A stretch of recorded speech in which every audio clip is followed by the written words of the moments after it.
Good morning students. आज मैं मंजू आचार्य आपको वसंत भाग 3 का पाठ 1 ध्वनि पढ़ाने और समझाने जा रही हूँ।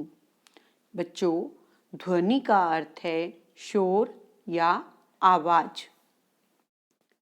बच्चों, इस कविता के रचयिता हैं सूर्यकांत त्रिपाठी निराला।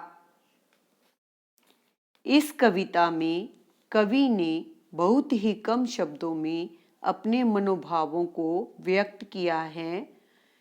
कविता में कवि ने छिपे हुए तरीके से प्रकृति और नवयुवकों को एक समान बताया है। बच्चों, कविता का सार पढ़ने से पहले हम इसके शब्दार्थ देखते हैं। सबसे पहले है अंत। अंत माने मृत्यु, मृदुल, कोमल, पात, पत्ते, गात, शरीर, स्वपन, सपना, मृदुल, कोमल, कर, हाथ, फेरूंगा, फिराऊंगा या छू लूंगा, निंद्रित, सोई हुई, प्रत्यूष, प्रातःकाल या सवेरा, मनोहर, मन को हरने वाला या सुंदर, पुष्प, फूल, तंद्रालस। बच्चों, ये दो शब्दों से मिलकर बना है तंद्रा प्लस में आलस, यानी तंद्रा का अर्थ होता है नींद और आलस का अर्थ होता है आलस्य, यानी नींद में अलसाया हुआ। बच्चों, नींद में अलसाया हुआ क्या होता है? जब हमारी नींद पूरी नहीं हो पाती और हम नींद की खुमारी में होते हैं, उसे कहते हैं हम तंद्रालस। लालसा, इच्छा, नव, नया, अमृत, सुधा, सहर्ष, खुशी, सींच दूंगा। बच्चों, सींच दूंगा का अर्थ होता है किसी भी पौधे को बड़ा करना, उसको उगाना। आप अपने घर में कोई भी पौधा उगाते हैं, उसमें प्रतिदिन जो पानी देते हैं उसे सींचना कहते हैं। अब आपको समझ में आया सींचना क्या है? आगे देखिए, द्वार। द्वार माने दरवाजा, अनंत, जिसका अंत कभी न हो। अंत, अंत माने मृत्यु। ये बच्चों मैंने आपको पहले भी बताया था। आइए अब हम इस कविता का सार जानते हैं। बच्चों, कवि आशावादी हैं और इस कविता में कवि जो हैं प्रकृति के प्रति मानवीय संवेदना तथा आशावाद का चित्रण करते हैं। यह कविता निराशा में डूबे मन को हिम्मत बंधाने वाली है। वसंत, आशा, विकास तथा नवनिर्माण का प्रतीक होती है। कवि कहता है कि अभी अभी तो उसके जीवन में वसंत ऋतु आई है, इसलिए अभी उसके जीवन का अंत नहीं हो सकता। वसंत के आते ही प्रकृति में सर्वत्र सुंदरता छा जाती है। बच्चों, आपने देखा होगा जब वसंत ऋतु आती है तो आपके घर के आसपास जितने भी बाग बगीचे होते हैं वहाँ चारों ओर हरियाली छा जाती है और हरियाली छाने से सभी जो प्राकृतिक वस्तुएं हैं वो सुंदर दिखाई देती हैं। कहने का अभिप्राय है जो प्रकृति है वो हरी भरी हो जाती हैं।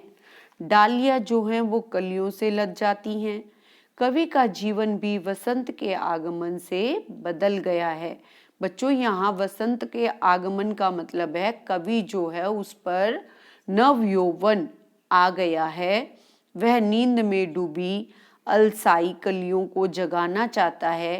कहने का अभिप्राय है जो अभी नवयुवक अपने आलस्य को नहीं तोड़ पाए, उस नई पीढ़ी को निर्माण और विकास के मार्ग पर लाना चाहता है। कौन? कवि। कविता में प्रतीकों के माध्यम से कवि युवा पीढ़ी को अमरता के मार्ग पर अर्थात महानता के रास्ते पर चलने की प्रेरणा दे रहे हैं। कर्तव्य करते हुए ही हमें स्वर्ग की प्राप्ति हो सकती है। इस गूढ़ तथ्य को कवि ने प्रतीकों के माध्यम से इस कविता में प्रकट करने का प्रयास किया है।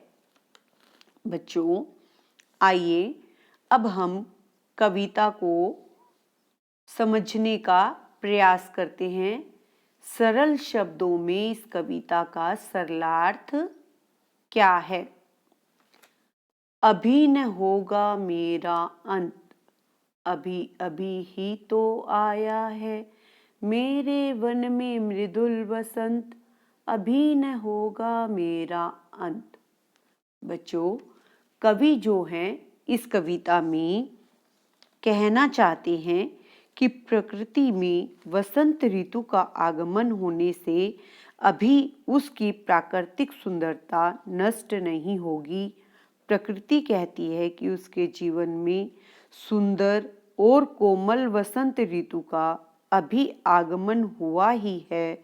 वसंत के आने से सभी ओर वन उपवन में सुंदरता बिखरी हुई है।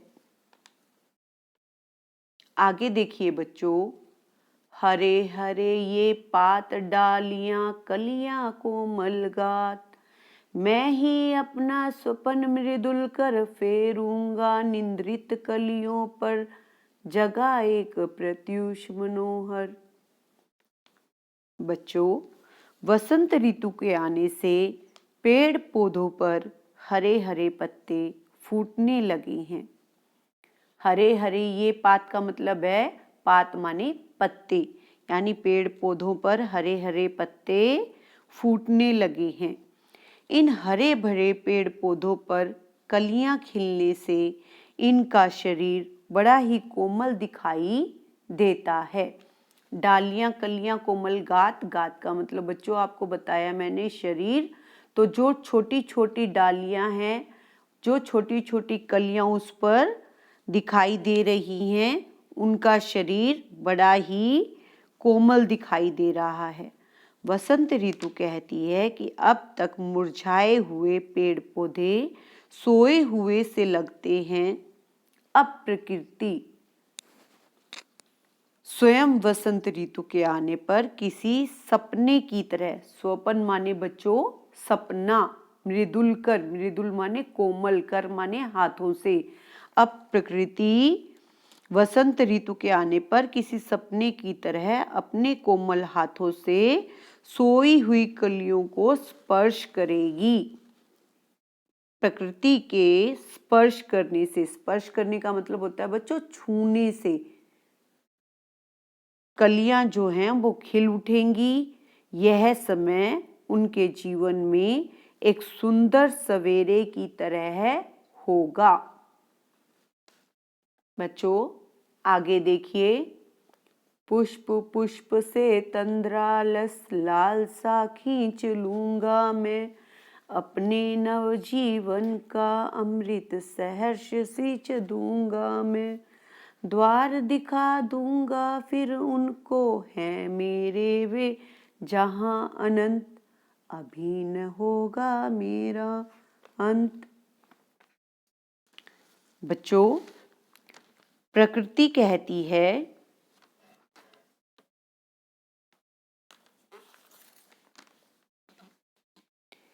कि मैं बाग बगीचों में नींद में अलसाए फूलों से आलस्य में रहने की इच्छा को खींच लूंगी, अर्थात उनमें स्फूर्ति का संचार कर दूंगी।